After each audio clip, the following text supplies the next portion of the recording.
Happy Friday, traders. Thanks for joining me here on Friday, the 17th of February, 2023. A sound check, please. That would be helpful.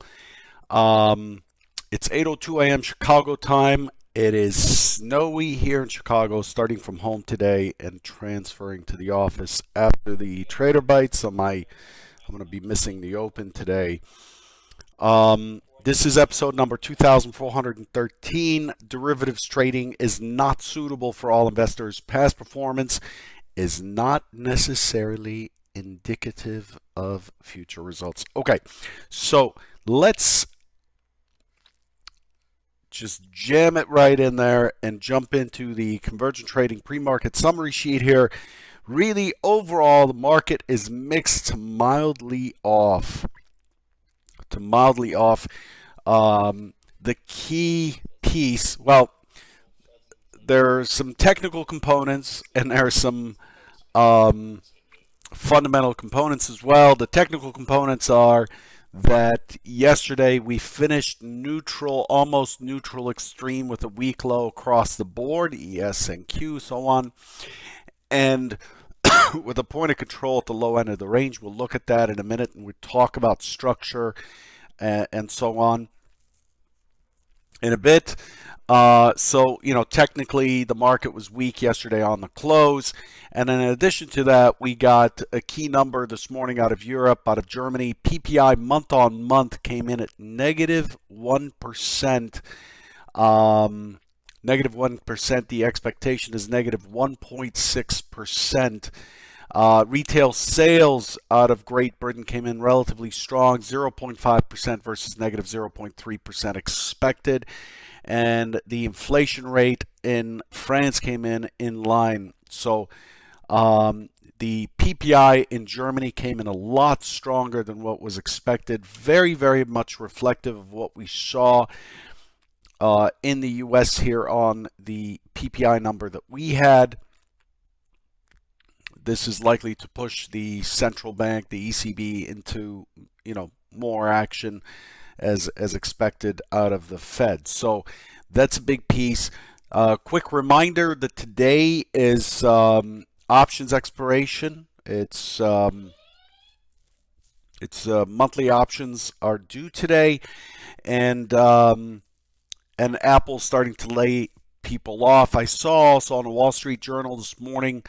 By the way, if you don't subscribe to the Wall Street Journal, I don't get anything for this, but they have a $4 per month deal that I've been on for, I don't know, 2 years. And it's really good. I mean, the notifications and so on, just really good information. I would highly recommend it just to keep a broader view on what's going on out there. Of course, there's politics in there and stuff, but I don't subscribe to any of the feeds that involve anything but the macro picture and what's going on with the economy and so on. Anyway, just wanted to bring that up because Facebook apparently sent out a lot of negative reviews or bad reviews to its employees, and this is expected to be the forerunner or foreshadow more layoffs at Facebook, and that's really what I wanted to get down to. So that's where we are. Looking at the stats for the S&P multi-distribution to balance-ish profile in the overnight session in the S&P. 278,000 contracts, heavier than what we would expect to be common for that product. And then the range is 32.75 points with the point of control well below where we had been yesterday. It was around, 421 or 27, something like that. Now we're at 40.72. So it's definitely pushing a lot lower. The way we closed yesterday in the S&P, I commented in the Convergent Trading Mavens channel where I comment on the market throughout the day, if there is something to comment about.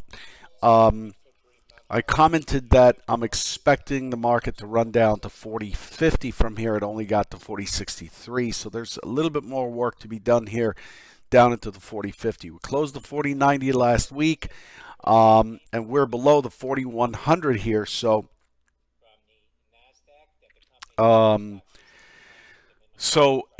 more downside likely. So let's take a look at the charts. First, I'm going to talk about yesterday. So this is the secondary scenario from yesterday. If you recall, the primary scenario was here. This was the primary scenario. The primary scenario was we're likely to push into the 25.30. This was a key band, the 25.30. A great job by our maven, John, for just doing such a great job with these stock zone levels. The 25 to 30 is a key area to check, and the expectation is it's likely to fail up in there and create a flush down into 40.90 through the 4100, with the 4100 to 4105 band, this band right here that I drew, being just a pain in the ass, where liquidity has been ample and holding. And so the expectation was lower. However, the alternative scenario, which really came out perfectly, almost, didn't quite hit its target, was that we would squeeze into the 25-30 zone. Then we would chop around in there and create an opportunity for a break higher. Okay, and that would take us back to the SOC, if you recall. Who does not know what SOC stands for this morning? Let us know. Back to the SOC, and then a push into prior settlement, which would have been 41.58 and a quarter. Okay, so that was the plan. Here's what actually took place. Let's get to it. Look at this baby. So we open up. We test down. We managed to test down. So that's exactly what was expected in this scenario. Open, test down, right? And then chop, chop, chop. Then start to push into the 25-30, this area. Then we get choppy, we get choppy, we get choppy. This was a tough hold here. Good scale for risk, but overall tough to hang on to. But it kept chopping and chopping and chopping.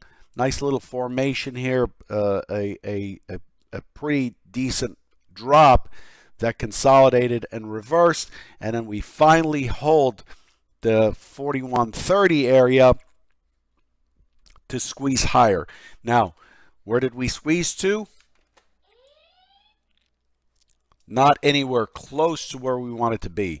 45.50, we left behind a relatively weak high yesterday. The TPO charts show a double TPO at the high. I'll go over that on the TPO chart. Double TPO at the high. This is a weak high. Okay, and John, if you can mark that with the key price line, that would be great. Double TPO high at 41.45.50, and then we drop from there. Once it crosses through the mid VWAP and so on, now we go from being long bias to short bias, and then from there it just dropped. There was no setup for me here on the drop. There was almost a setup right here, but not really, against the prior low day. Didn't quite push high enough, and we were just getting into the closing range.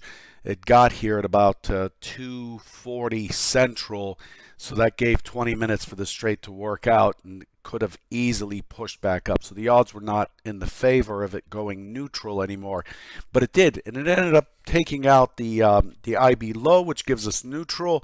It ended up closing or settling inside of the IB, so we missed neutral extreme by just 2 or 3 ticks, or a handful of ticks here, and we finished weak. And from there, look at what it's done. Just as expected, it continued lower. This was an auction that was interrupted by the close. That's what this is. We ended up rolling over. We tested higher. We ended up not getting to the prior settlement, not pushing through the 4150 mid-century figure, and then pushing all the way to the low to go neutral. This is bad news for longs.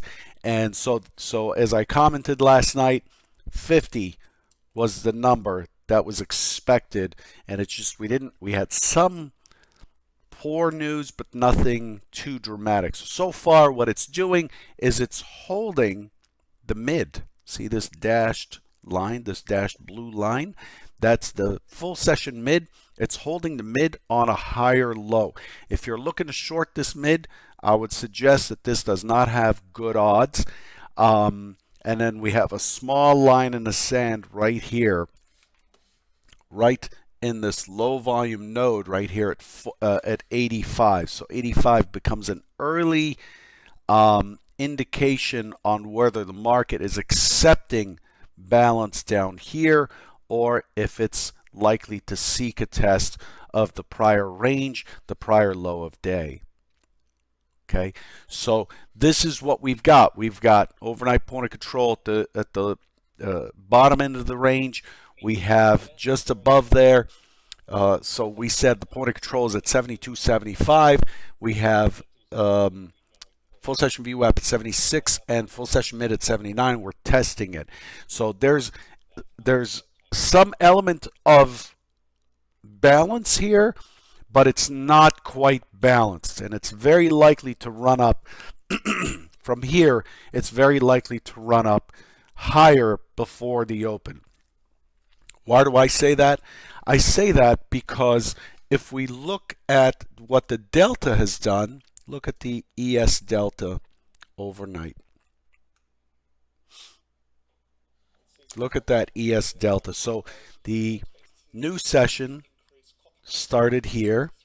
This is where the exchange starts, reopens, and everything goes back to zero. And you can see that the participation, despite the fact that this thing sold off to the tune of about 30 points from the prior settlement, 36 points from prior settlement, there wasn't all that much participation here. We see that the very large lots are just completely sideways, and now what we're doing is we're crossing through the zero line, and delta is positive. So let's zoom into this. Delta is positive. So now we have very large lots, small lots, and large lots all trading in the same direction. This is a very poor trade location if you're trying to short the mid. Just as I said a minute ago, this is the mid that we don't want to short, and it's very, very likely to get in here and test this 84 area probably before the open. So we're seeing pretty decent rotation up, pretty decent delta up. We're moving away from what was accepted in the overnight session. This is where the liquidity is, right? We see it right on the chart as opposed to just, bars. And so all of that's kind of supportive of a, excuse me one second. Doesn't matter how much tea I drink, I can't clear my throat in the morning in this dry weather. So this is very supportive of what? Responsive buying back into the prior range. So I'm expecting responsive buying into this 97 quarter area, whatever this is, 97 and a quarter. Where's the low here? The low is right there, 97 and a quarter. That's correct. So I'm expecting responsive buying into the prior low. I'm expecting us to test the range. I'm expecting us to test the settlement price and the 4100. So what have we got here? We've got the low a day, we've got settlement, we've got the 4100, which we have battled quite a bit. This is the century figure, all sitting up here almost like a carrot for the market to reach for. So if as we open, the expectation is it's likely to be responsive. This gives us our gap, our G2S setup, gap settle, set up back into 4100. I would scale well above, well below 4100. By the way, for this, probably 4099. Just keep some distance from that 4100. It is options expiration Friday, and people are sitting at that major strike of 4100, and they're going to defend it. And the way to defend option delta or gamma is futures, right? You put on positions to hedge that futures exposure, so you want to be well ahead of the 4100 from above or below if you're trading into it in order to get filled. It's very likely to be defended, so just be aware. So that's what I'm looking for. So that's the context that's really driving this idea. If the market starts to move, gets to 84, then it kind of fizzles out and it starts to trade through the open again from above. Now we've got longs. Anybody that's late long or week long or short-term long is very likely to puke them out. And now we've got a quick run to 50, to the mid-century figure, which is also a structural figure.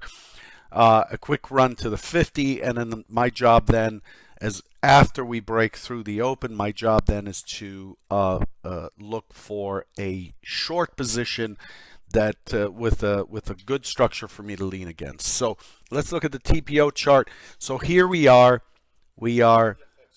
inside day, and then we ended up breaking by opening below. We ended up breaking the one-time framing up that was going on here. We had a couple days of, so that's the low, one-time framing up, one-time framing up. This is an inside day, and then we broke that, and then this is why I was bearish yesterday on the primary scenario, but it ended up pushing and playing the secondary scenario. And then today, look at where it closed. Yesterday where it closed, and look at where we are today. So to me, an attempt to push higher. It already took out the balanced day low, so there's a lot here that it's likely to flush out. And then the expectation is if it's not able to get back into the range, this is very likely to run for a bit. 40.50 is the next key area right here. 40.50, and then below there, 40.40 presents the next set of structural levels, and then we start to move into the single prints and the weak, this weak structure that was left behind on this run up. So then we get into the single prints of 40.10 and so on and so forth. Okay. Hey, one thing I wanted to make sure you did, as we do every other Friday, is go ahead and punch in where you are, city, state, country, and also if you want to be contacted by someone else in your area, if you're open for being contacted via Twitter or Instagram, please, please, please don't put your phone number or email in here, because it will get harvested by robots and you will get harassed.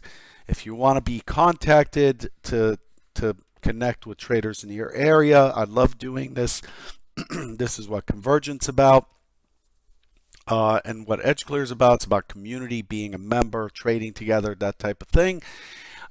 Put in where you're at, city, state, country, if necessary, and your handle, your Twitter handle, your Instagram handle, some identifying things that people can reach out to you on, and hopefully we can help some traders connect. I know for a fact, because I received emails, many traders have connected, not as many as I'd like, but it's just a nice thing for folks to not trade alone.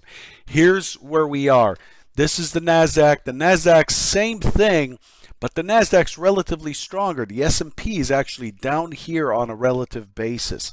So the NASDAQ still has that 12.5 magnet, and it's a 12.4, and it's not hard for it to get back to the prior settle. This morning, the expectation on the NASDAQ is higher that we would do a gap to settle trade early on. So I'm expecting the NASDAQ to kind of turn up and quickly push to 12,483.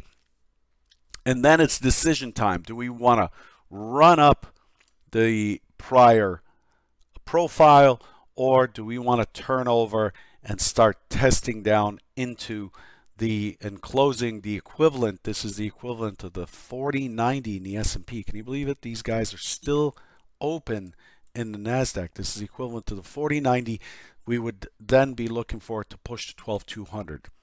Okay, so the NASDAQ setup would be responsive buying, look for failure to continue into the prior range after testing settlement, roll down, and as soon as you have an impulse down, you're just trading from the short side from there down to 12,200. Gives you about 200 points of range to the downside on the NASDAQ, which you can cover very quickly. Beyond there, you've got the 12,000 in the NASDAQ. Right in here is the next key area, right? So that's where the NASDAQ stands. The crude is getting pounded today. It's getting pounded. It broke the one-time framing down. Very odd behavior. Broke the one-time framing down to the upside, and then has had a huge gap and is down about 3.7% this morning. I'll leave you with that. I've talked a lot. Good luck, and I'll catch you on... Oh, Monday's a holiday, by the way. I will not be here on Monday. I'll catch you on Tuesday. Take care.